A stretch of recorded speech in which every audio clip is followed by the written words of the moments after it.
Selamat datang di video ini.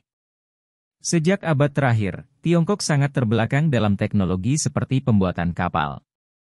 Namun, setelah berakhirnya Perang Dunia Kedua, Tiongkok mulai aktif mempromosikan pengembangan teknologi. Hanya dalam beberapa dekade, teknologi pembuatan kapal Tiongkok dapat bersaing dengan Korea Selatan, Jepang, dan negara-negara lain dalam hal posisi terdepan di dunia. Mantan pola dua kekuatan bersaing untuk hegemoni ini telah berubah. Beberapa ahli bahkan memperkirakan bahwa Tiongkok mungkin akan mendominasi industri pembuatan kapal global pada tahun 2024.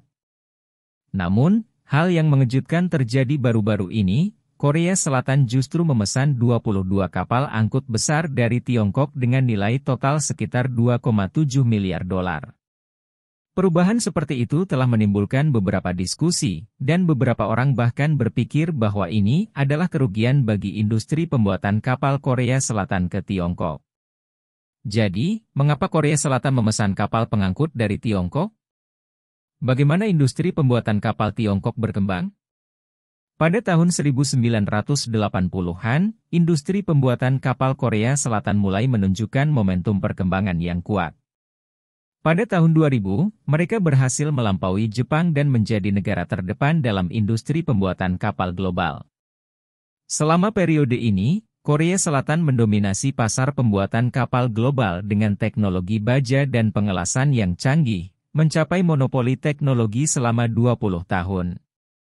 Selama periode ini, hampir tidak ada negara yang dapat secara efektif menembus hambatan teknologi mereka dan mengguncang posisi terdepan mereka. Tetapi ketika industri pembuatan kapal berkembang semakin baik, banyak negara mulai menyadari nilai penting dari industri pembuatan kapal, dan Tiongkok adalah salah satunya. Ketika Tiongkok bergabung dengan industri pembuatan kapal, semuanya berubah secara dramatis.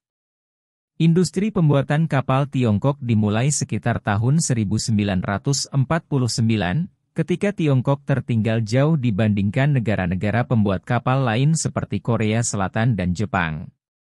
Pada awalnya, Tiongkok hanya dapat mengandalkan penyelamatan kapal-kapal yang tenggelam, membangun kapal sipil, dan mengandalkan bantuan teknis dari bekas Uni Soviet untuk secara bertahap meletakkan dasar bagi pembangunan kapal modern.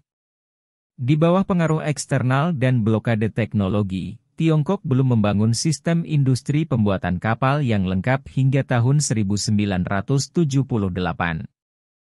Namun, pada saat itu, beberapa ahli Jepang berkomentar bahwa tingkat pelayaran Tiongkok setidaknya 25 tahun di belakang dunia, dan tidak ada yang akan membeli kapal buatan Tiongkok. Tiongkok tidak menyerah atau frustrasi, tetapi terus mendorong kemajuan dan perkembangan teknologinya sendiri. Baru pada tahun 1995, keluaran pembuatan kapal Tiongkok melampaui Jerman untuk pertama kalinya. Namun, dibandingkan dengan dua kekuatan besar Korea Selatan dan Jepang, output pembuatan kapal Tiongkok hanya dapat menempati peringkat ketiga. Korea Selatan dan Jepang dapat membangun kapal LNG khusus untuk transportasi gas alam, yang menjadi kapal terpopuler saat itu. Pada saat yang sama, Korea Selatan dan Jepang memberlakukan blokade teknis pada teknologi inti di bidang ini, dan Tiongkok belum menguasai teknologi tersebut sehingga mereka tidak dapat membangun kapal LNG yang dapat dilihat orang. Baru pada tahun 2008, Tiongkok berhasil membangun kapal LNG pertamanya, yang secara resmi memecahkan blokade negara-negara seperti Korea Selatan, Jepang, dan negara-negara lain di bidang ini. Sejauh yang saya tahu, perkembangan industri pembuatan kapal Tiongkok mencapai titik tertinggi baru pada tahun 2008. Tahun itu, volume penyelesaian pembangunan kapal Tiongkok mencapai 30 juta ton bobot mati, mencakup 30,7% dari pasar global, sementara Jepang dan Korea Selatan masing-masing menyumbang 27,5% dan 33,6%. Yang lebih mengejutkan adalah total pesanan baru Tiongkok pada tahun itu mencapai 6,55 juta ton, mencakup 38,3% dari pasar global, jauh melebihi Jepang yang 11,5% dan hampir sama dengan Korea Selatan yang 44,1%. Data ini menunjukkan bahwa pada tahun 2008, industri pembuatan kapal Tiongkok telah melampaui Jepang dalam ketiga indikator utama global, nomor 2 setelah Korea Selatan, dan menjadi kekuatan penting dalam industri pembuatan kapal global. Memasuki tahun 2009, kinerja Tiongkok bahkan lebih luar biasa lagi. Jumlah pesanan kapal baru melebihi Korea Selatan untuk pertama kalinya, menduduki peringkat pertama di dunia, dan membentuk pola baru di mana Tiongkok, Korea Selatan, dan Jepang berdiri sejajar. Tetapi yang menarik sekarang adalah perusahaan Korea Selatan juga telah memesan 22 kapal angkut besar dari Tiongkok. Apa yang terjadi? Pada Desember 2023, perusahaan Korea Selatan membuat keputusan yang tidak terduga di Pameran Maritim Internasional Tiongkok. Mereka memilih memesan ke Tiongkok untuk membuat kapal daripada bekerja sama dengan galangan kapalnya sendiri, sebuah langkah yang mengejutkan banyak pengamat industri. Khususnya, Hyundai Glovis Korea Selatan menandatangani perjanjian kerja sama dengan Tiongkok Guangzhou Shipyard International, memesan 12 kapal pengangkut mobil dengan nilai kontrak sekitar 1,5 miliar dolar. Dan kapal tersebut diperkirakan akan dikirimkan antara tahun 2026 hingga 2027. Jenis kapal yang dipesan Korea Selatan kali ini adalah 10 kapal pengangkut mobil berkapasitas 8.800 LNG Dual Fuel PCTC, yang menggunakan teknologi bahan bakar ganda LNG terbaru. Teknologi ini memenuhi persyaratan ketat Hyundai untuk efisiensi tinggi dan standar perlindungan lingkungan. Sebelum melanjutkan lebih jauh, beritahu kami apakah Anda menyukai videonya. Jika ya, silakan klik suka dan bagikan, dan mari kita lanjutkan. Yang lebih mengejutkan adalah meskipun pesanan sebelumnya belum diselesaikan dan dikirimkan, perusahaan Korea Selatan telah menempatkan 2 pesanan pembangunan kapal baru dengan galangan kapal Tiongkok pada tahun 2024. 2 pesanan tersebut melibatkan total 10 kapal pengangkut mobil dengan nilai total sekitar 1,2 miliar dolar, dan kapal-kapal tersebut diperkirakan akan dikirimkan sebelum tahun 2029. Rangkaian keputusan ini telah menarik perhatian luas dan kejutan internasional. Karena mereka mengetahui bahwa Korea Selatan pernah menjadi negara pembuat kapal terkuat di dunia dengan teknologi dan kekuatan yang tidak lebih buruk dari Tiongkok. Jadi, mengapa Korea Selatan perlu memesan kapal angkut besar dari Tiongkok sekarang? Sebenarnya, industri pembuatan kapal pernah menjadi salah satu pilar penting perekonomian Korea, terutama pada tahun 2018 ketika Korea Selatan menyumbang 90% pesanan kapal tanker besar dunia, hampir memonopoli pasar. Tetapi sejak tahun 2018, industri pembuatan kapal Korea telah jatuh ke dalam krisis yang belum pernah terjadi sebelumnya. Dengan penurunan tajam pesanan yang sering menyebabkan kerugian besar, PHK, dan bahkan menghadapi risiko kebangkrutan dan restrukturisasi.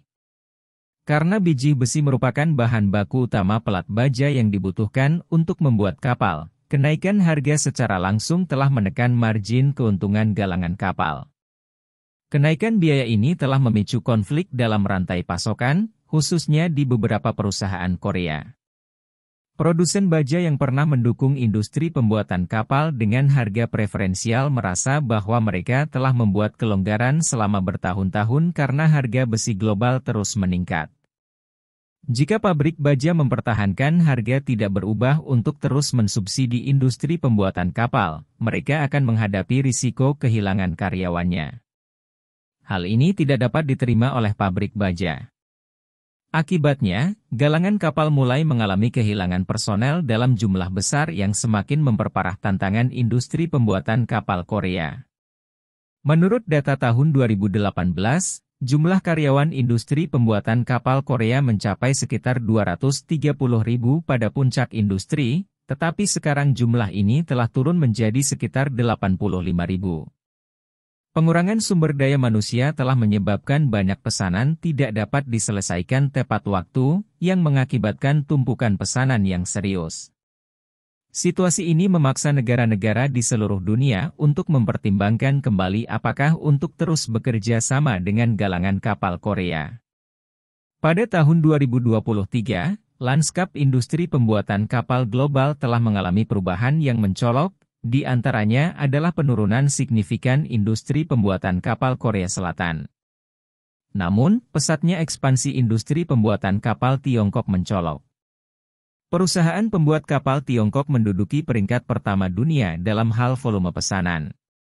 Dan data 5 bulan pertama tahun 2024 menunjukkan total 40 pesanan kapal baru untuk kapal-kapal bertenaga LNG telah selesai dibangun secara global, di mana Tiongkok secara eksklusif telah mengambil 35 kapal. Sementara Korea Selatan dan Jerman masing-masing hanya melakukan 3 dan 2 kapal. Data ini sepenuhnya membuktikan bahwa industri pembuatan kapal Tiongkok telah berubah dari lager menjadi leader dan telah menjadi negara pembuat kapal super sejati.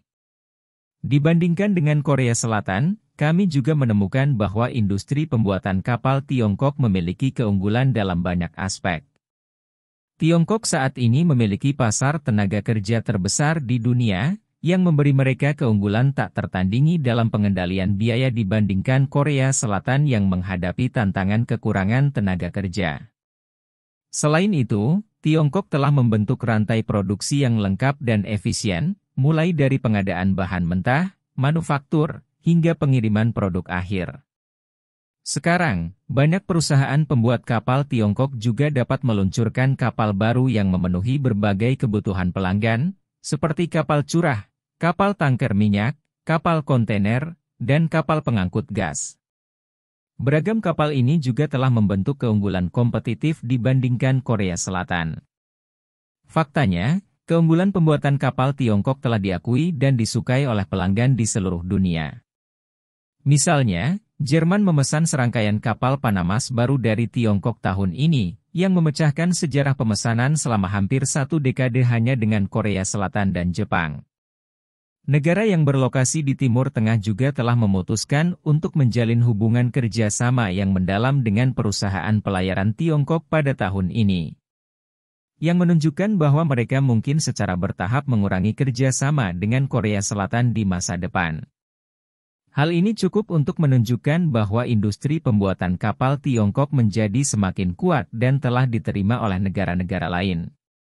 Dalam konteks ini, juga merupakan pilihan bijak bagi perusahaan-perusahaan Korea untuk memilih bekerja sama dengan Tiongkok. Beberapa profesional saat ini menganalisis bahwa Tiongkok mungkin mendominasi industri pembuatan kapal dunia pada tahun 2024. Prediksi ini didasarkan pada perkembangan pesat Tiongkok dalam industri pembuatan kapal dan optimalisasi manajemen produksi yang berkelanjutan. Tiongkok dapat memperoleh keuntungan dari produksi berbiaya rendah melalui penempatan staf yang efisien dan masuk akal serta sumber daya pasar yang besar, membuat kapal buatan Tiongkok lebih kompetitif harganya. Pada saat yang sama, dengan dukungan kebijakan pemerintah Tiongkok yang kuat dan kebijakan yang ramah, mereka telah menciptakan lingkungan pembangunan dengan lebih sedikit hambatan bagi industri pembuatan kapal dan sebaliknya menarik lebih banyak mitra internasional.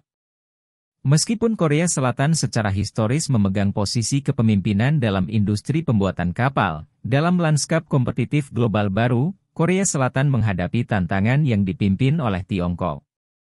Bagaimana pendapat Anda mengenai video ini? Jika Anda punya pendapat, silahkan tuliskan pendapat Anda pada bagian komentarnya. Dan jika Anda suka dengan video ini, silahkan klik like dan subscribe, dengan begitu kami akan membuat video lainnya untuk Anda semua. Terima kasih dan sekian dulu dan sampai jumpa di video berikutnya.